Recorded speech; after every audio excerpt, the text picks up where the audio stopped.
Tonight, Mr. Melvin Douglas stars in Let Me Do the Talking from Studio One at CBS.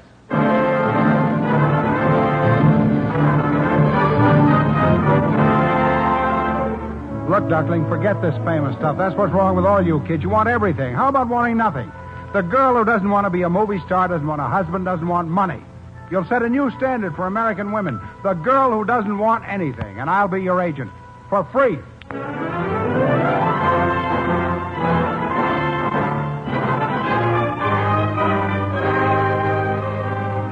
With a moment from Let Me Do the Talking by Richard Mealand, we invite you to Studio One, a full hour of dramatic entertainment from radio's most celebrated playhouse.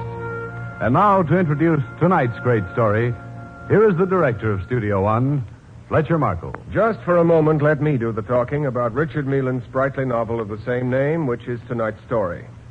It's a behind-the-scenes, inside-the-agent portrait of the literary business, air-conditioned for Studio One by Vincent McConnor. And its main concern is a young man who came to be known as the Agent Gabriel. However, Mr. Charles Gabriel Batchelor, who moves with the speed of light through publishing and promotional circles, is better off introducing himself. And you'll hear from him in just a moment. On the matter of introductions, you don't need me to tell you about Mr. Melvin Douglas, whose distinctive talents are self-explanatory and who is impersonating the Agent Gabriel for us tonight. Principally involved also are Mercedes McCambridge as Bridget, Everett Sloan as Nat Peck Sr., Hedley Rennie as Nat Peck Jr., and Martin Wolfson as Drew Dorfield. Pleased to begin.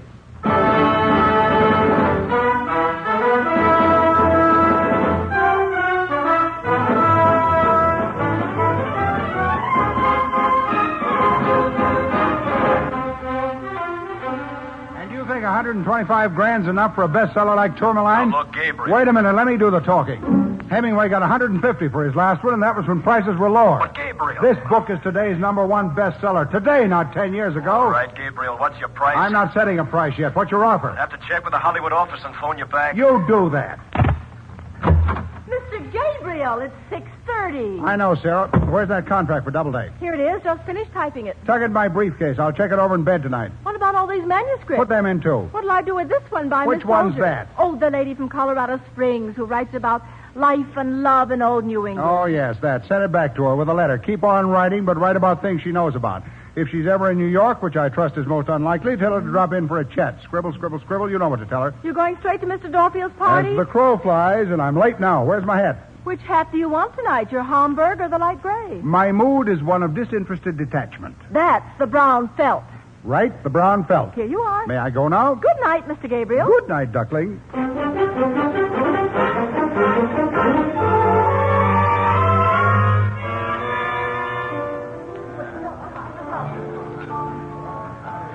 Another cocktail, Liz? He simply said to me, you go along to I.J. Fox, Dolly, and pick out anything you want. excuse me. Well, hello. Oh, You know, this is why I like parties. why? Something always happens. Somebody has a fight, or somebody spills information I've been trying to find out, or I meet somebody like you. What was you wanted to ask me? Well, could you tell me over there, isn't that Mr. Dorfield, the Drew novelist? Dorfield in the flesh. Don't tell me you want his autograph. I just wanted to know if it was he. That's Dorfield, author of the nation's top bestseller, Tourmaline. Have you read it? Not yet. There are probably only 2 people in the crowd who have read it, the author and me. I read it because I'm his agent.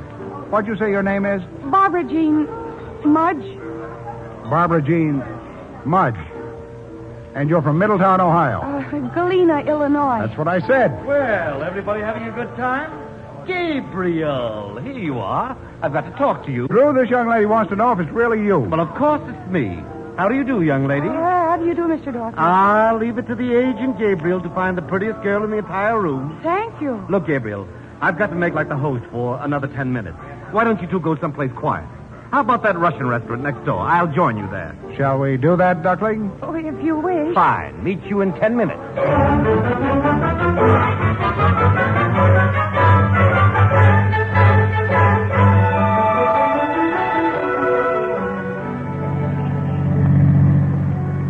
What did you say your name is? Barbara Jean. Mudge. I remember. Why did we take this cab?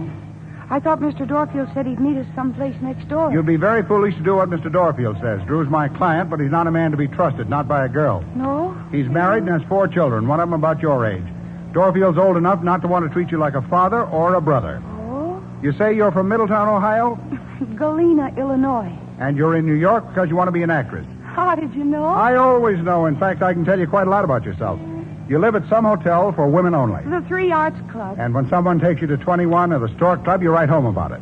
But more often, you eat at a cafeteria, alone.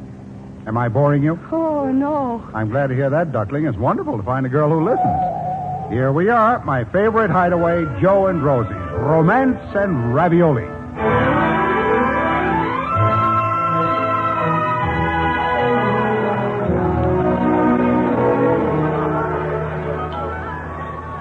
How's your daiquiri? It has little pieces of ice in it. That's the way it's supposed to be. We'll order food later. Prosciutto and melon. Maybe veal chops, parmigiano. Oh, I don't even know what they are. Well, it's time you did. What about Mr. Dorfield? Won't he be worried when he can't find us? Who cares? Playing tricks on Drew Dorfield is one of life's little compensations. Harmless tricks, of course. You said you were Mr. Dorfield's agent. That's right. I never knew a literary agent. What do you do? Never ask a man to tell you about his business. Oh, I'm sorry. Suppose he's a broker or a stamp collector. You'd let yourself in for a half hour of boredom. Did someone advise you to ask that question of a man? No, why? I just wanted to be sure. For a moment, I thought you were going to pull that one about I must meet such interesting people in my work. I'm glad you didn't say that. I didn't, did I? No, you didn't. I'm glad that I'm entirely something new in your life. You're sure you don't want to know what a literary agent is? You're not just trying to intrigue me. Who's that man? What man? Near the bar. He's been watching us ever since we came in. That Wolf? Hi, Gabriel. Hello, Tony. That's Anthony Code, one of my clients. Used to be a foreign correspondent. Now he talks on the radio and writes a book every year. Oh, I've heard of him. Barbara Jean Mudge of Chillicothe, Ohio, has heard of Anthony Code. But has she read any of his books? No, I haven't. Well, let me tell you, publicity has made Anthony Code famous. Publicity, nothing else. He's a celebrity. And so, Barbara Jean Mudge of Chillicothe, Ohio, would like to meet him. You keep saying I'm from Ohio, but I'm from Illinois. I beg your pardon. Don't tell me you're from Chicago, Illinois. You're not feverish enough. Galena, Illinois. Barbara Jean, are you happy in your career? Well, Is there anything that can be done for you by one who knows everybody and who has some influence? Well, I don't know. Are you in love? Do you want to be in love? And what were you doing at Drew Dorfield's party? Oh, I just happened to be passing. Passing where? In the hall? In the hall? Yes, I go to a dramatic school on the same floor. And I was on my way home, and a crowd of people got off the elevator and sort of swept me into Mr. Dorfield's studio. You know what, Barbara Jean Mudge? What? I like you. I'm glad. I'm going to be your agent. Huh? For free, too. No commission, just for love. Let me see now. What would you like to be? A glamour girl? Researcher for Time magazine? Or would you like to be a fashion scout? I want to be an actress. Of course, I forgot. Like Helen Hayes, if it's not asking too much. I don't think you'll be Helen Hayes for a long time yet. Oh, I don't expect to be famous immediately. I'm glad to hear it. You know, there are two things wrong with you. Yes? First, you don't really care whether you're an actress or not. But I do. Nope, you just want to be famous. That's all. Famous. Well, that's easy. Take a gun and shoot me. Go over and sit on Tony Code's lap. You'll be famous. Look, Duckling, forget this famous stuff. That's what's wrong with all you kids. You want everything. How about wanting nothing? That's it. What a beautiful idea. The girl who doesn't want to be a movie star, doesn't want a husband, doesn't want money. You'll set a new standard for American women. The girl who doesn't want anything. I want to be an actress. Oh, yeah, so you said. But what's the other thing? The other thing? Yes, you said there were two things wrong with me. Oh, the other thing's the way you look. What's wrong with the way I look? You're just young, darling. Flat, insipid, colorless. No personality or character. Nothing but beauty. Is that bad? Bad? Do you know beautiful girls have a harder time than ugly girls? Do they? Men don't marry beauty. They're afraid of it. They think it's too expensive, too troublesome. We've got to tone your beauty down, more like Dorothy McGuire. Scruffy shoes, moppy hair, any old rag for a dress, no makeup. A hat that's been chewed for 3 days by a dog. Well, I think maybe I have to go now. Oh, what about dinner? Well, it's getting late. Look, Duckling, don't worry about Gabriel. I talk wild, but I mean well. We'll have dinner, then I'll put you in a taxi, no passes, no tricks at all. And you'll save the $1 you'd have spent for dinner. 80 cents. All right, I'll stay. Well, how are you, Gabriel? Hello, Tony. Like to have you meet Bridget. Hi, Bridget. Oh? Bridget what? Just Bridget. Haven't you heard about her? Not yet, but from the look of her, I expect to. And I'll be listening. You do that. Why did you call me Bridget? Bridget's your name. That's why I change everybody's name. Now then, Bridget, I know a guy who's trying to become a big-time model agent. Monty Emmerich. All he needs is one really stand-out girl. You follow me? I think so. Bridget, do you approve of me? you like me perhaps a little? You having any fun? I'm having a fine time. Only Only what? I'm hungry. Well, why didn't you say so, Duckling? Let's eat. Let's eat.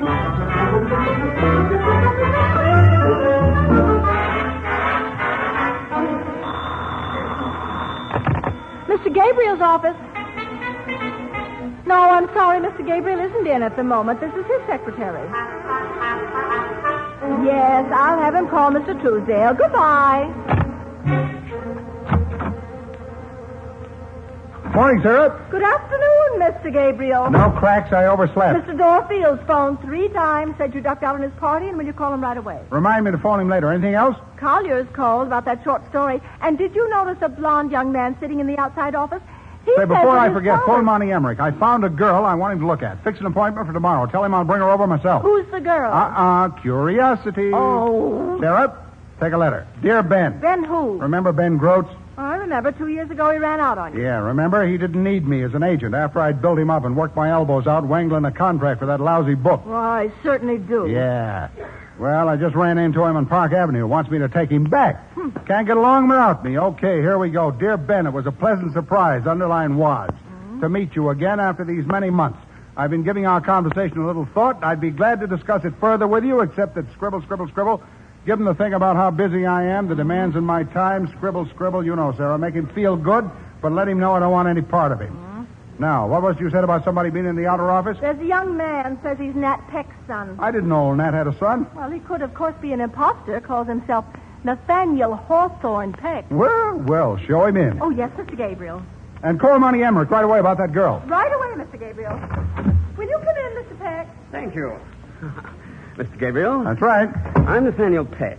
I think you know my father. Everybody knows Nat Peck. Sit down. What can I do for you? Oh, frankly, sir, I'm looking for a business connection. Something in the agency line. Your name was suggested to me, and Who by? Your father? No. Matter of fact, Dad wanted me to come in with him. Well, why don't you? He's one of the biggest literary agents in town. Oh, I couldn't, you know. That would smack of nepotism. Why'd you come to me? I've heard about you, how you'll get around, never miss a trick. I admire that sort of thing. Between you and me, Dad's a bit on the fuddy-duddy side, but I think you've got the most up-and-coming literary agency in the business. Frankly, I'd like to be in with you. I'm pretty much of a one-man organization. Well, that's exactly the point. I don't want to go with one of the big agents. It seems to me that, with my talents... What talents are you referring to, Mr. Peck? Oh, contact work, that sort of thing. People like me, I'm told. I think I could bring you some new clients. You know anything about writing? Well, I turn out a short story now and then, a bit of verse, essays. And, of course, through my father, I've gotten to know most of the top writers personally. Are you married? No, sir. You have an English accent. Why's that? I was educated in England.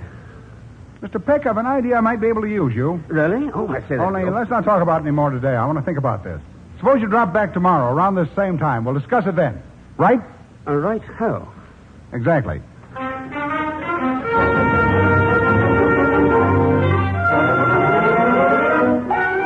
Well, sit down, Mr. Gabriel. Sit down. Thank you, Nat. I didn't recognize your name when you phoned. I've checked on you. You handle Drew Dorfield, right? And that bestseller of his, Tourmaline, right? I handle Dorfield and approximately 30 other authors. Of course, my little business can't compare with yours. Dorfield's the only one worth the trouble. He must bring in $20,000 a year. No use trying to tempt him, Nat. Dorfield's been with me a long time. We're old friends, and he's not changing agents. What's this you said over the telephone about my son? He wants to come in with me. Wants to spend my money buying in with you, hmm? And your money buying up all the nightlife in New York. I presume he's promised to hand a number of my clients over to you? Why should I want any of your clients? I got all I can handle. Well, then what do you want with me? Look, Nat, I think I understand this problem. Your son has been a problem, hasn't he? Well, yes, he has. Frankly, I don't want him in with me any more than you want him in with you. I don't think he'll ever make an agent, but he might make a client. Client? What are you talking about? To take a lot of work, time, and money. I'm willing to put in the work and the time. Oh, come to the point. Point is, young Nat's a good-looking kid. On the lecture platform, he'd cut quite a figure with the women's clubs. He has a good voice. I believe I could make him into a personality. Yes, what kind of a personality? I'll have to give that a little study. Work out something that could bring credit to your name. And money to your pockets? We might make him as famous as Admiral Byrd or Nature Boy. Of course, he'll have to write a book. Well, the boy's done a little But writing. this would need to be a really expert job. I'd like to borrow your man Gregory to do it. It'll have to be something solid. I'll furnish the ideas, tell the ghostwriter what to write. I'll also need your publicity department for the build-up and your influence to get the book published. Mr. Gabriel, I've been an agent for a good many years, but I've never tried to sell talent where talent didn't exist. How do you know your son isn't talented? Well, I... Little help. You keep Gregory on your staff to help your writers polish up their stuff. What do publishers have editors for, if not to help writers? Frankly, I can't see your objections. Of course, I could take the boy in with me, sell him a piece of my business, make him an agent. In time, I could teach him all the angles. Now, hold on. I don't like your scheme, but I can't stop you from carrying it out. I can't dictate to Nathaniel either. If he wants to do this, he'll do it. But I do not want him in the literary agency business, either with me or with a competitor. Then you won't oppose me if I turn him into a personality instead of an agent.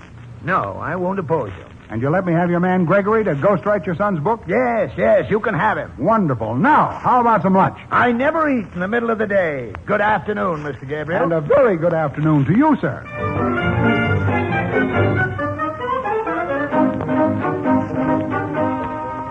Oh, isn't that wonderful? Including Gregory, his top ghostwriter. I don't know how you do it. By the way, don't forget to phone Mr. Dorfield. He's been calling every half hour. Any word from Hollywood about his book? There's a wire from Joe Harris sitting right in front of you. Didn't see it. Well, interest in Tourmaline, hottest firecrackers, due my campaign around studios, his campaign. Suggest we set asking price around $300,000 and settle for $250. He suggests. Well, My efforts to sell book have caused terrific excitement. His efforts. In view of this, believe we should split 50-50. Well, I'll be a little Tommy Tittlemouse. That's Santa Monica sunbather. Take a wire, Sarah. oh, I certainly will, Mr. Gabriel. Mr. Joseph Harris, Hollywood. Dear Mr. Harris, get that Mr. Book excites studios because #1 bestseller needs no build-up. Stop. I have not yet and probably never will appoint a Hollywood representative for this book. Stop. I am exclusive agent and will set price when I am ready to do so. Stop. Sign it, Gabriel. You're pretty mean to him. He's helped you through some nice picture deals. Well, all right. Take out the mister, but let the wire stand as is. No. Add one more line. What's got into you, Joe? That'll let him see I'm still a friend, but he better not go too far. You may need him before you're through with this deal. If Hollywood wants Dorfield's novel, every agent out there will be trying to cut you out. Now, maybe you better call Dorfield back. Tell him I've been out of town all morning, or I'd a phone. Ask him to have dinner with me tonight and... I thought you'd be here. Uh-oh. Why wouldn't you talk to me on the phone? Dorfield, I was just telling Sarah to call you. Ask you to meet me for dinner. Where have you been all day? I phoned a dozen times. Had to run down to Philadelphia. Conference with the post people. Only just got back. I'll send this wire, Mr. Gabriel. Now, what is it, Drew? Anything wrong? Oh, wish I knew. My nerves are shot. Been like this all week. Well, sit down. I Relax. can't. I've got to pace. Got to work things out. The book's gotten you down, hasn't it? What are you talking about? Look, Tourmaline's a bestseller, but we both know it's a potboiler. It's nothing of the sort. People like Sure they do. Everybody likes it but you and me and the critics. it. All right. Drew, why don't you take a good solid year on your next book? What next book? I may never write another. There's not an idea in my head. What's really worrying you is what I just said. Tourmaline's a potboiler, and you don't like to acknowledge it. Tourmaline's the #1 bestseller. I sweat blood on that book. It's no masterpiece, maybe, but it's certainly not a potboiler. I say it is. You know so much about writing. Why aren't you an editor or a publisher? I'm an agent, if you don't mind. Well, why don't you write something yourself? I'll tell you why. You can't, that's why. You don't know what it takes to sit in front of a sheet of paper and make people come out of it. You haven't the foggiest idea what it takes. Maybe not. Money. That's all you think of. The agent Gabriel. He's only interested in making me go on writing so he can get his commission. That's all you care about. Well, why don't you say something? Potboiler. I know it is. You're the only one who tells me the truth, and I hate you for it. You even steal that girl from under my nose. What did you do with her? Grabbed her for yourself. You mean the one at the party? Bridget? She's my client. Huh. Client, my eye. I never yet saw a woman writer with that kind of looks. What's she ever written? She's not a writer. Bridget is a model. Gabriel, you're a genuine rascal. You know that, don't you? Sure I do. Come on, I'll buy you a drink and tell you about Bridget. It's quite a story.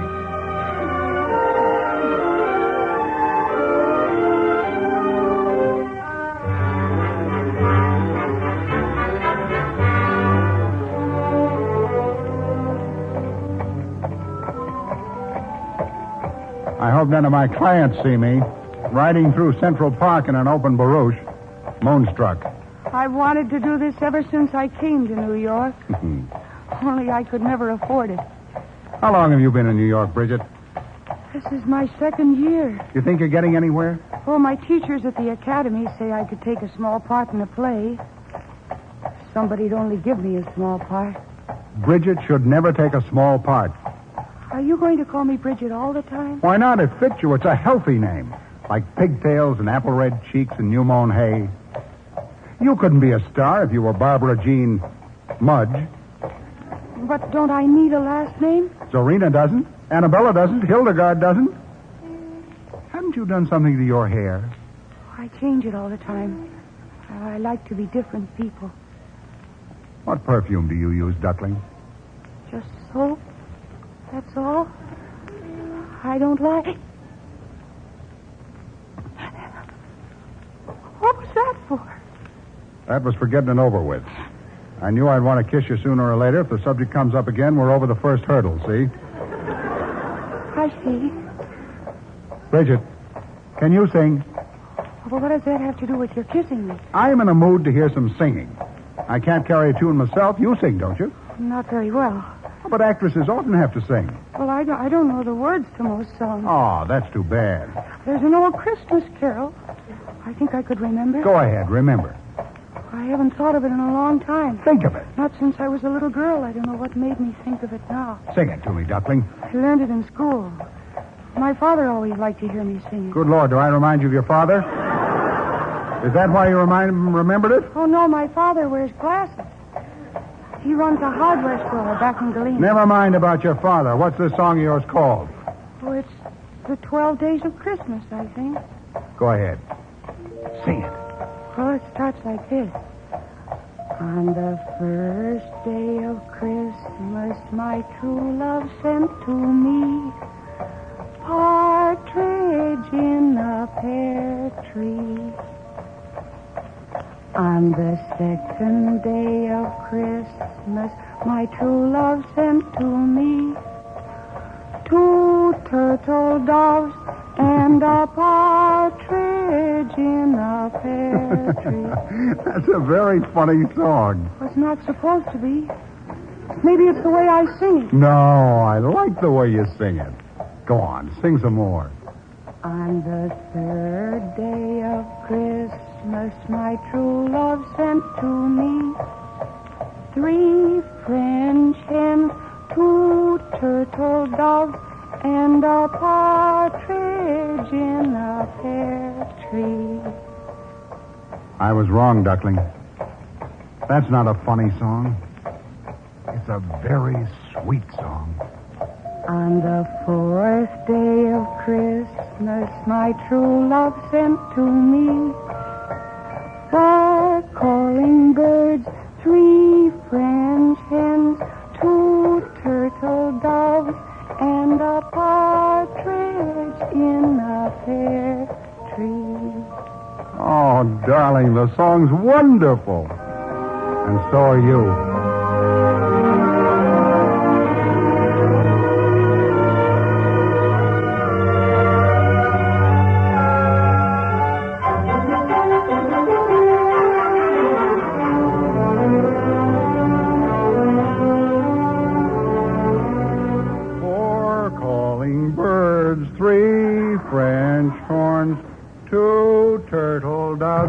And a partridge in a pear tree. You singing in here? Am I, Sarah? Well, what do you know?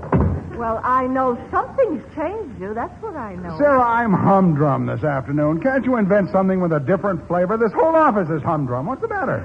I wouldn't know, Mr. Gabriel. When's Bridget coming in? Who? Bridget. You were supposed to call her and tell her we're seeing Monty Emmerich this afternoon. Oh, and Miss Mudge will be here at 4:30. Young Mr. Peck's here now with his ghost, Mr. Gregory. They already knew each other, so I didn't have to introduce them. If Bridget comes before they leave, put her in one of the other offices. I'd rather not have her run into young Mr. Peck. Why not? Well, Bridget's a very young girl. I just don't like the boy's charm. You fell for it yourself. I did not. I saw you. So we'll just keep Bridget away from Prince Charming, understand? Ooh, she'd must be something special to get you so worked up. No, she's just an ordinary girl, Sarah. Quite ordinary. Now, wait a minute. Maybe you can tell me something. I doubt it. What happens when you take a girl like that and make her into some other kind of a girl? For instance, who would you rather be like if you were not yourself? What? I'm serious. Who would you like to be if you weren't you? I'm not complaining. I know that. I wouldn't have you any different, believe me, but you'd like to be different, wouldn't you? I would not. All right, so you won't play. Well, tell me this. Who do I look like, Pygmalion or Svengali? Who are they, ballet dancers? Oh, as I mentioned before, it's a humdrum day. Show Mr. Peck in and his ghost. Yes, Mr. Gabriel. And keep Bridget out of that boy's way.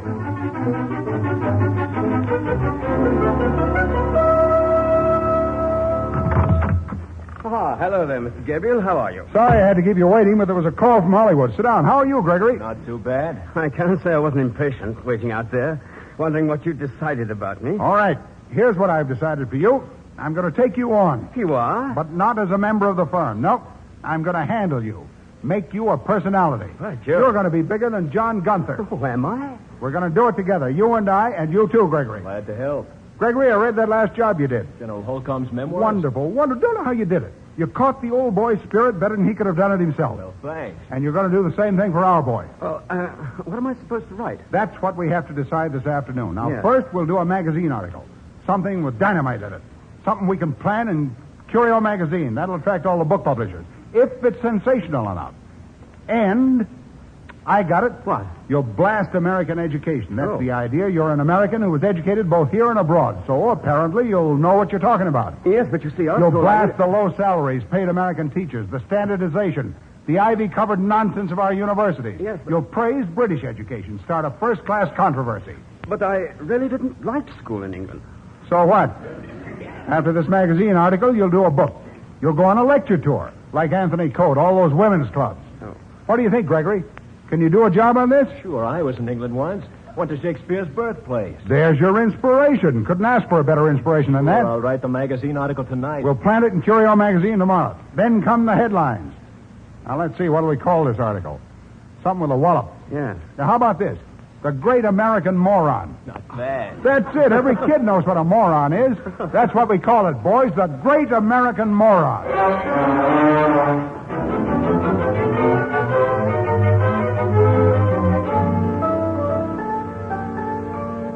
Well, now, Monty, this is Bridget. Hello, Bridget. Hello. I brought her to you as I said I would. Mm-hmm. Well, how do you like her looks?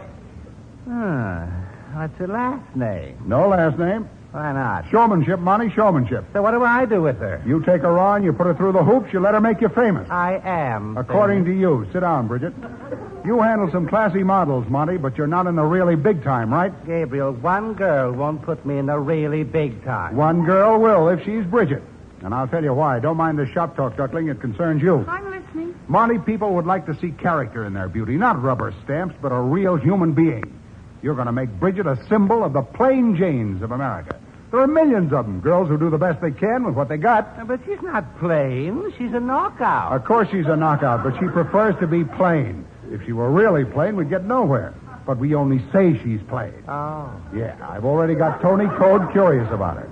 We'll plant her first pictures in Life magazine. Drew Dorfield, the novelist, will introduce her on some radio show. You'll have a ready-made celebrity in your hands, Monty. Then comes the final irresistible touch. We'll say she's reluctant to do any modeling. That'll make your customers fall all over themselves to get her. What do you say, Monty? What can I lose? We'll photograph her tomorrow. I knew you'd take her on, Monty. She's okay, this girl. I like her. I like her, too. Don't tell her, Monty, but I like her a lot. I heard what you said.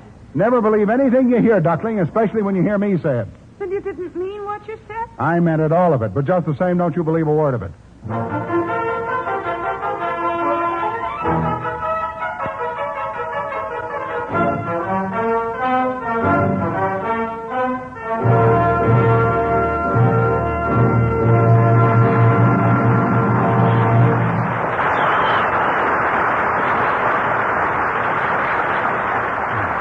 From Studio One, radio's celebrated playhouse of dramatic entertainment, you are hearing Melvin Douglas starring in Let Me Do the Talking, A version for listening by Vincent McConnor of the Richard Mealand novel. Studio One will resume after the customary pause for station identification. This is CBS, the Columbia Broadcasting System.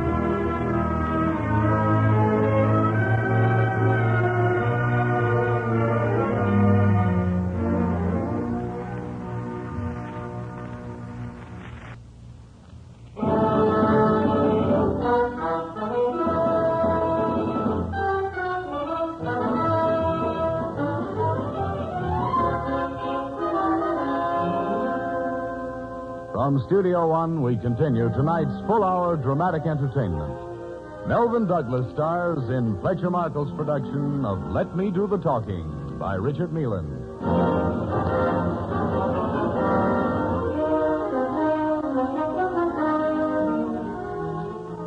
All right, Sarah, this is it.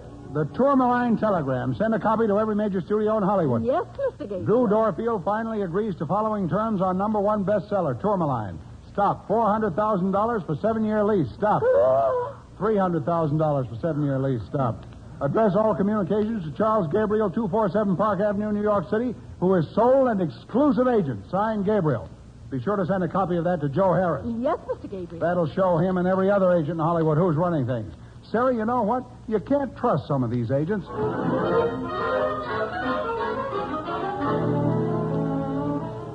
But, Gabriel, $300,000 is a lot of money. Oh, what's the matter, Dorfield? Don't you want it? Well, of course I want it. Can you get it? It may take time, but I'll get it. Yeah. Meanwhile, I think I'll go up to Great Barrington for a week. You going to start that new book? I don't know. I hope so. Well, let me know when you find out.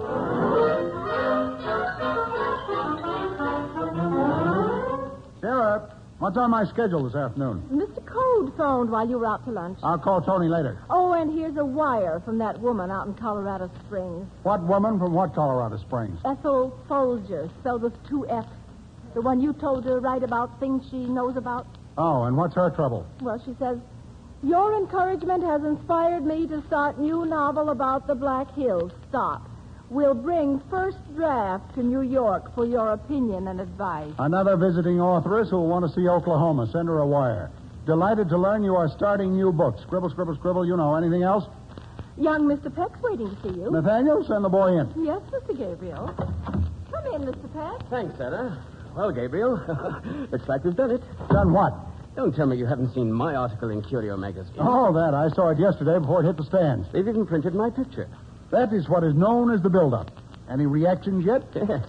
I've been asked to speak for a class in writing at New York University, and I'm to discuss what's wrong with American university life. Well, that should be worth a few headlines. Somebody phoned and asked if I had an agent. When I told him you were, he just hung up. I think he was an agent, too. Good boy. What about your father? Oh, I saw Dad this morning. He thought the article was awfully good. Seemed to be very proud of his offspring, for once. All right. Now, you and Gregory want to get started on an outline for that book. Oh, yes. Expand the magazine article. Compare British public schools with American private schools. Blast all those antiquated textbooks. Yes, Sarah? Miss Mudge is here to see you. Who? Oh, Bridget. Well, all right. Send her in. One of my other clients, you don't mind. Oh, of course not. Oh, Gabriel.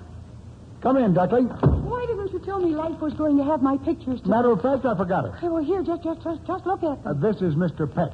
Bridget. Oh, how'd you do, Bridget? Hello, Gabriel. How do you like them? Well, life seems to have done all right by you. Are all these pictures of you? Yes, 3.5 pages. Oh, Gabriel, I've had the most exciting day. I didn't know my pictures were in the magazine until the people at school started calling me the cliche kid. Young model demonstrates everybody's favorite cliche. Yes.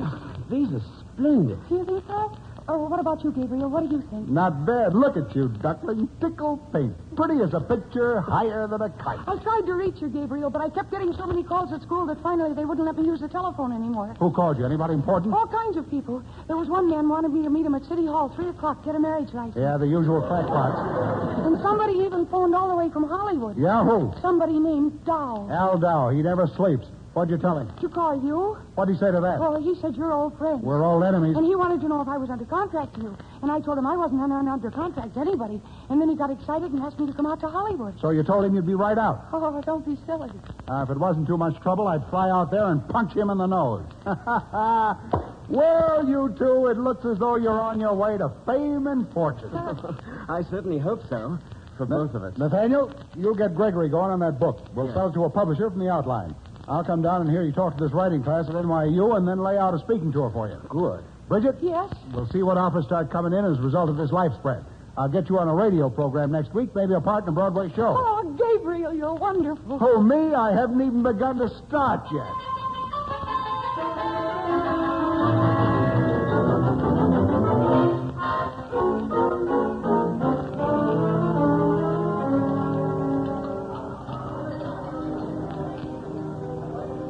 Oh, I like this place. Brings out the gypsy in me. I'm glad. Gabriel, is anything wrong? You aren't saying much tonight. Bridget, why wouldn't you want to go to Hollywood? And leave you? Don't be silly. So that's it. Well, there's Mr. Code coming in. Every place we go, we run into Tony Code. Hi there. Well, young lady, I saw you in Life today. Wonderful pictures. Thank you. Wonderful girl. Gabriel, I've an idea for a radio show I want to talk to you about. Phoned you at the office. Meant to call you back, but got involved. I'll drop by and see you one day this week. You do that. You do that. See you in the magazines, Bridget. I hope so. I like him. Tony's all right. I like you, too. Even if you are so quiet tonight. I'm too happy to make any noise. I don't think I've ever been this happy before. I want to make you happy always. Nobody's always happy. Oh, I think I am. But then I'm so crazy about just being alive that sometimes I think I can't stand it. Sometimes I think I'm not entitled to it. Everybody's entitled to it. Haven't you read the Constitution? Only there are 10 million different ways to be happy. I like it this way. I like it, too. Another daiquiri? No, not just now. Gabriel, is anything bothering you? No.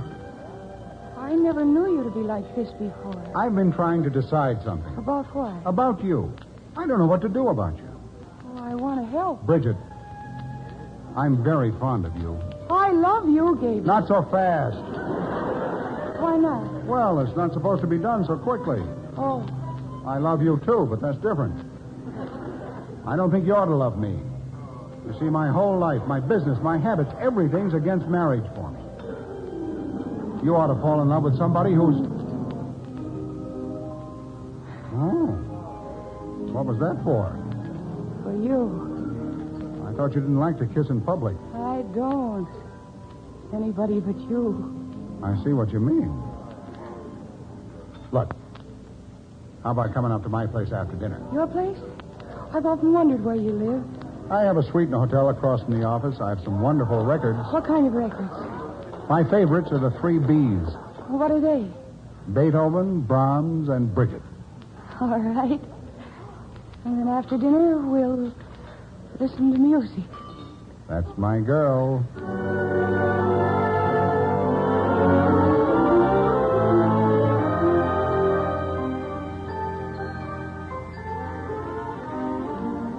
Whoa, so this is where you live.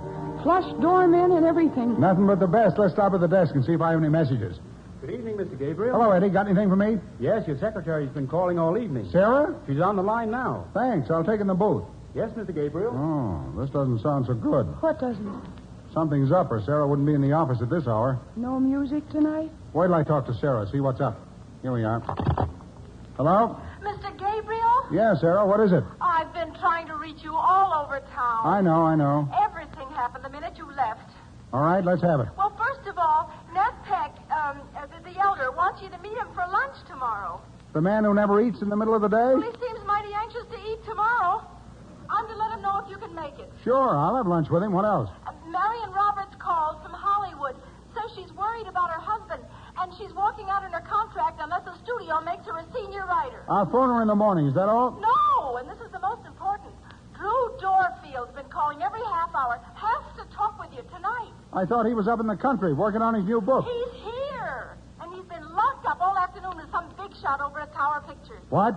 They've made Dorfield some sort of an offer for Tourmaline. Dorfield can't sell his book without me. He's waiting in his studio to hear from you. Well, I'll go right up there right away. Anything else? Oh, there's a lot of other stuff, but nothing that won't keep till morning. All right, thanks, Sarah. Good night. Good night. Well, You heard? I heard. No music tonight. No music. Maybe some other time. Maybe.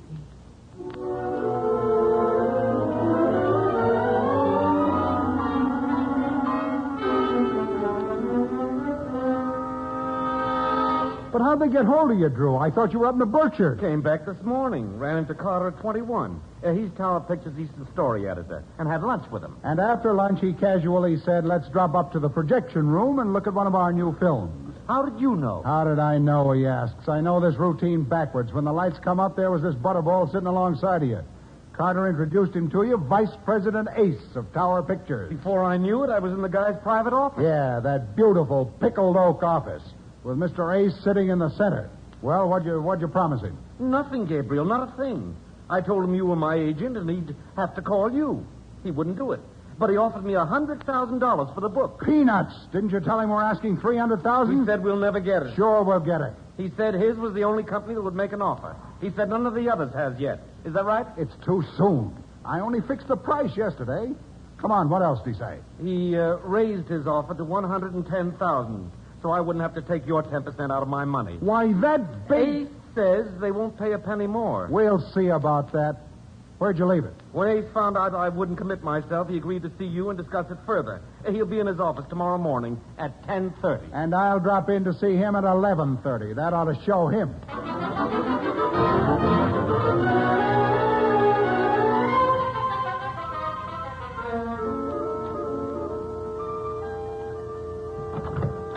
Hello, Ace. Come in, Gabriel, come in. You know why I'm here? Yes, indeed, and I'll come right to the point. How much do you want? Why did you go behind my back yesterday? Sit down, Gabriel. What are you talking about? You know very well I'm the sole agent on Tourmaline, and Dorfield can't make a deal without me. Uh-huh. Your company received a telegram from me naming our price, and that's still our price. Oh, you agents. You're all alike.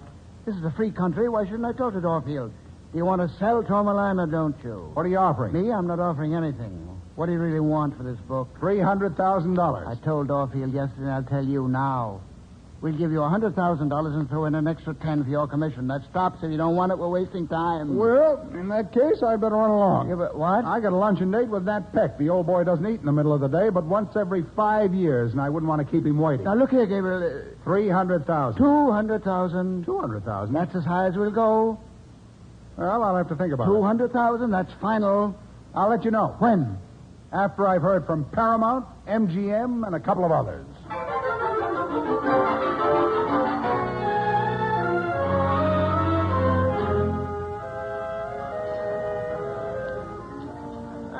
Now then, Mr. Gabriel, what would you like? Scotch and soda, Nat. I never take anything until later in the day myself. The waiter will be here in a moment. Say, I hear you're asking $300,000 from the picture people for the Dorfield book. That's right, Nat. You think you'll get it?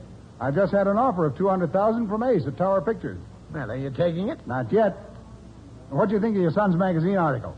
Well, the boy has a lot to learn, but it did him no harm. It was brash, but magazines ought to be brash once in a while. Stir things up, get people talking. Frankly, Gabriel, I never realized that the money I spent on Nathaniel's education would ever show a return. I want to thank you for that. You were quite right about him. Mr. Peck, your son and your ghost are outlining a book. I think I'm going to be able to place it with George Dickory's firm. Well, excellent, excellent. You know, Gabriel, I've been doing some checking up on you. I thought you would be. I find that you run your office with an extremely small overhead. Well, yes, compared to your outfit. You handle 30 or 35 clients, and yet you have a staff of only 3 people, a secretary, 1 reader, and 1 legal assistant. Something on your mind, Nat? Why this questionnaire? Well, I'm getting old, but I don't want my agency to get old. I've got some good people on my staff, but I've an idea that times are changing. They always are. I need someone who can change with them. I need a new spark plug. And I like the way you work. I like the way you brought out Nathaniel's ability. Well, I'm kind of proud myself of the way your boy came through. And I like the way you're selling Dorfield's novel to Hollywood. It all convinces me that you're the man I need, if you're interested, of course. Oh, a year ago, I might have been. And then you're not interested now. No. Sorry. That's what I like about you. Never any indecision. Well, Gabriel, my offer stands if you change your mind. Now then, where's our lunch? We haven't ordered yet. Oh, that's right. We haven't.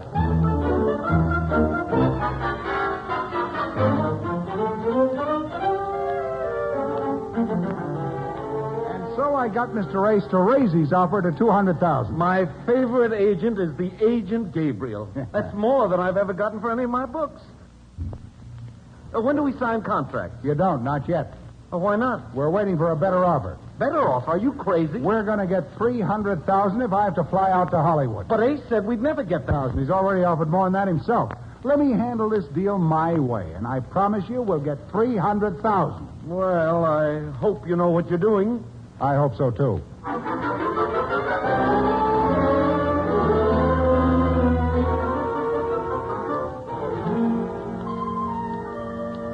Sarah, this has been a wonderful day. Yes, I know. You were wearing your pork pie hat when you came in. I've set Bridget on a big radio show next week. By the way, Mr. Gabriel, what else happened today? old Nat Peck offered to take me in with him. You're going to do it? What do you think? I'm flying too high on my own. This afternoon, George Dickory agreed to publish Nathaniel's book, and Tower Pictures have offered $200,000 for Dorfield's book. Well, it has been quite a day. And it's not over yet, Sarah. There's more to come. You won't forget to phone Bridget. No, Mr. Gabriel. I'll phone her right away. Tell her to meet me for dinner. Usual place?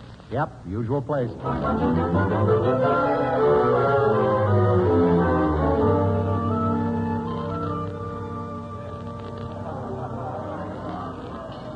Duckling, I've got so much I want to tell you.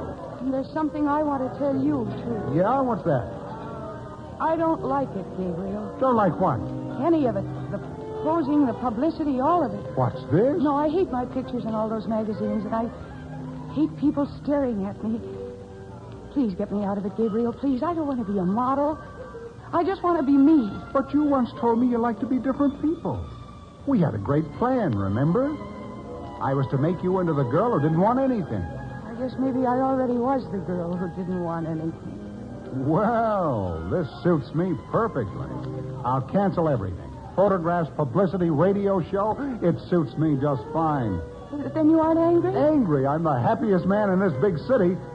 I told Sarah this has been a wonderful day, and it wasn't over yet. And I was right. Oh, I'm so glad you're not angry. Look, Duckling, there was a special reason why I had to see you tonight. Was there? I changed my mind about marriage. Oh, from what to what? From pro to con. From con to pro. I'm no longer against it. I'm glad to hear that. I'm serious. You and I are going to get married. Oh, Gabe. Don't tell me you're surprised. Oh, yes, I am. You see something? I should have realized how it was weeks ago. Yes, you should have, Gabriel, because... I must have been out of my mind when I told you I didn't want marriage. I never had wanted it until now. The truth is, I need you, Bridget. I find myself during the day thinking of how I'm meeting Bridget for dinner. I need you, darling. I'm no good without you. What made you change your mind? You. You've got everything I like. Everything. Oh, I want time with you, Bridget. Lots of time. We've never really been together. There've always been interruptions. Oh, here's Nathaniel. See what I mean?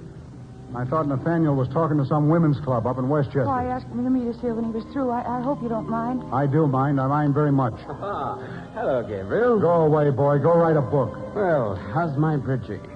Who's Bridgie? Oh, Bridget. I call her Bridgie. Aren't we cute? Have you two ordered dinner? No, you're just in time. Pull up a menu and sit down. Thanks. I stopped in at the apartment for a clean shirt. Dad said he had a talk with you this afternoon, Gabriel. That's right. Did he say anything nice about me? Nothing you don't know already. He had a client of yours at the apartment. Client? What client? Mr. Dorfield. Dorfield? What was he doing there? I don't know. Something about his book. Selling it to Hollywood. Well, I'll be... So Nat Peck's getting in on this. You can't trust anybody. If he thinks he's going to horn in on... Hi, Gabriel. How's McLaren? Go away, Tony. I'm in a bad mood tonight. Oh, sorry, old boy. Dreadfully sorry. And how's little Bridget? Oh, I'm fine, thanks.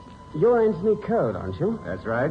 My name's Peck, Nathaniel Peck. I know who you are. Gabriel, didn't you say something yesterday about Mr. Code writing a foreword for my book? Yeah, it was just an idea. I'm doing an expose of American education, you know. Yeah, that should be good. I've never written a book before. Well, don't. Mr. Code, if I write a book, would you do a forward? I'd do anything for you, baby, but I wouldn't write a semicolon for your boyfriend, Peck. Hey, what's the matter with you, Tony? Gabriel, I'm beginning to think you can't see very well, especially if something's right under your nose. What kind of a crack is that? Am I to understand, Mr. Code, that you won't do a foreword to my book? Yes, and you can understand this, too. Lay off Gabriel's girl. What are you talking about? Yes, what? Gabriel's a pal of mine. Best pal I got.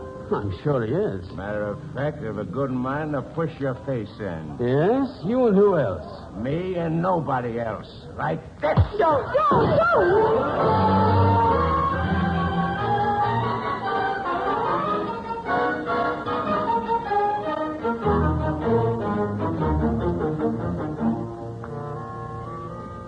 Well, Gabriel, I was surprised when my butler said you were here. I'm sorry to bother you in the middle of the night, Mr. Peck, but I had to talk with you. Changed your mind about my offer? No, it's something else. Well, sit down. I'd rather stand. All right, then I'll sit down. What's on your mind? Drew Dorfield. I just left your son. Nathaniel mentioned that Dorfield was up here with you this afternoon. That's right. Why? Oh, don't trust me, do you? Or Dorfield either, Dorfield's my client and you're an agent. I think I got a right to know what's going on. Well, certainly, my boy. But you ought to know me better than to think I'm doing anything behind your back. As for Dorfield, you'll have to handle him yourself. I'm listening. Well, it's very simple. Dorfield called me after dinner, asked to see me. We have mutual friends. I tried to reach you, but couldn't. What do you want? Advice, chiefly. He was very upset because he thought you had botched the movie deal on his book. He proposed that I try and get him a better offer. Why, that dirty conniving... No. Don't judge him too harshly. He felt that you weren't handling the book properly, that you'd never get $300,000. I'm still listening. I told him I wouldn't touch him with a 9-foot pole. I told him he was lucky to get even $200,000 for such tripe and that you were doing a fine job. Yeah? I told him that he was being a spoiled and stubborn child, that agent jumping is highly dishonorable, and I, for one, would not be a party to it. I think he'll behave now. How do I thank you, Nat? Oh, I don't want any thanks. Just remember to keep my offer in mind. I'll do that. Well, going to the wedding tomorrow? What wedding? Well, my son's getting married. Didn't Nathaniel tell you? Well, no. Jim must have slipped his mind. Who's he marrying? Oh, I believe the young lady's a client of yours. Charming girl. Calls herself Bridget. Bridget? Yes. Charming girl. Bridget's marrying your son? Tomorrow afternoon at City Hall. I got the license several days ago. They did. Well, I'd better be going. Good night, Nat. Good night, boy. Thanks. Thanks for everything.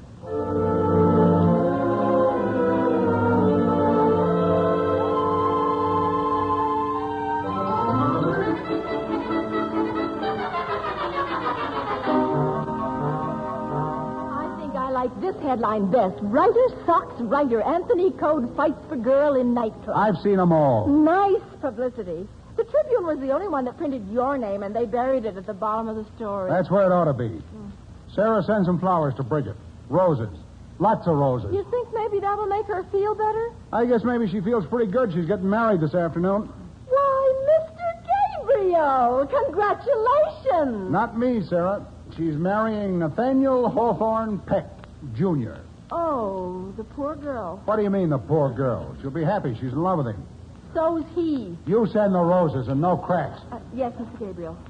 Now, what's on the schedule for today? Well, there's another wire for Marion Roberts. She says unless you talk to her studio, she's walking out. I wish I could get out there. I'd work out a new contract for her, sell the Dorfield book, and tend to a lot of other stuff.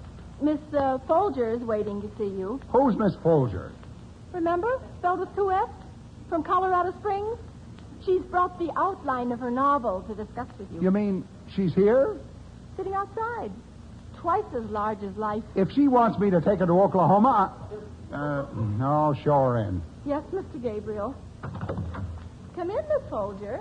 Oh, Mr. Gabriel, after all these months, we finally meet. Well, Miss Folger, this is a very great pleasure, Miss Folger.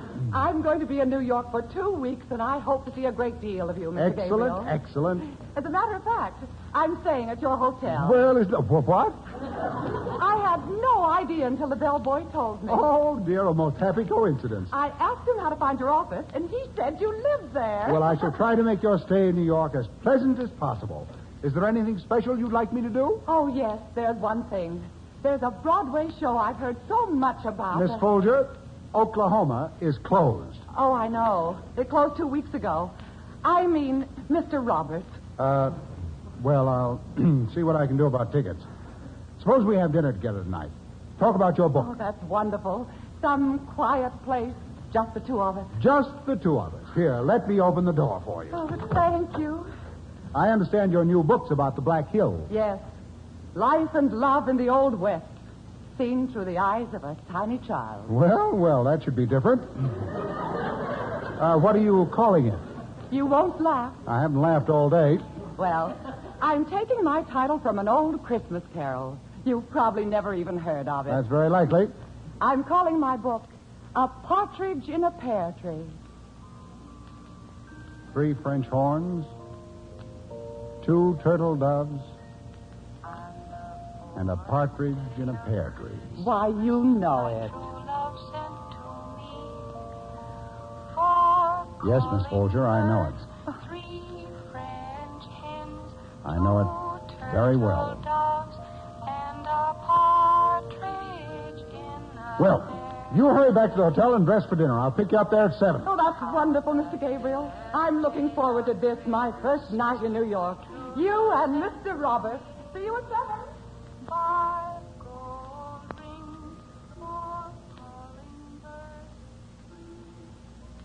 Sarah, come in here. Yes, Mr. Gabriel? Anything wrong? Give me a seat on the next plane for California. What? Phone Drew Dorfield. Tell him I'm flying to Hollywood to sell his book. Wire Marion Roberts. Tell her I'm coming out to fix up her contract. Yes, Mr. Gabriel. And don't forget those roses for Bridget. No, Mr. Gabriel. Put a card in them. All good wishes. Scribble, scribble, scribble. You know what to say. How long will you stay out on the coast? I don't know. Maybe a month. Well, what about Miss Folger? Didn't you tell me you'd have dinner with her? Phone her at the hotel after I've left. Tell her I was called out of town. Tell her I've gone to see Mrs. Roberts.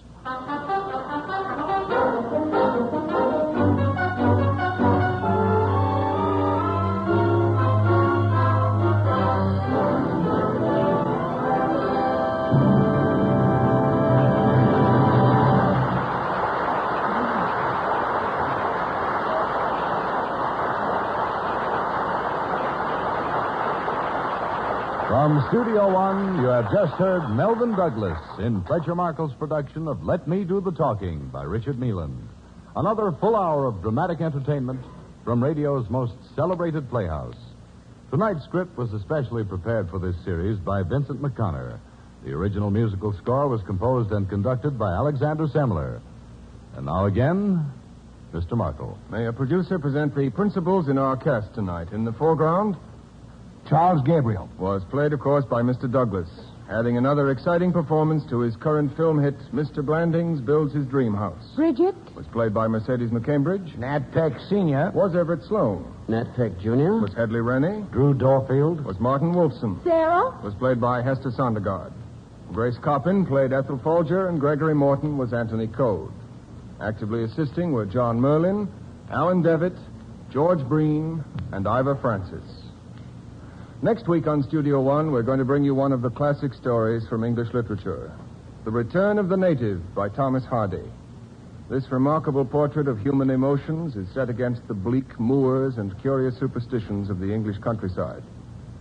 It's the story of a young man who returns home from Paris and falls in love with a girl whom the people of the countryside suspect of witchcraft. And to play the role of the returning native, we are delighted to welcome an old friend back for a return engagement on Studio One. He is the international star of stage and screen, Mr. Michael Redgrave. We hope you'll be with us. And so until next week, to old Michael Redgrave in The Return of the Native, this is Fletcher Markle with a good night and thank you from all of us in Studio One.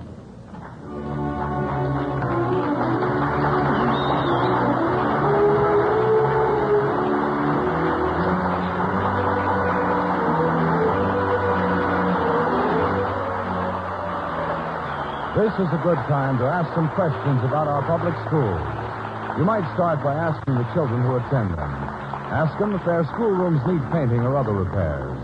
Ask them if they have enough textbooks for every class. Do they have enough teachers, or are their classrooms overcrowded? Let's do something during the coming summer months to help improve conditions in our public schools.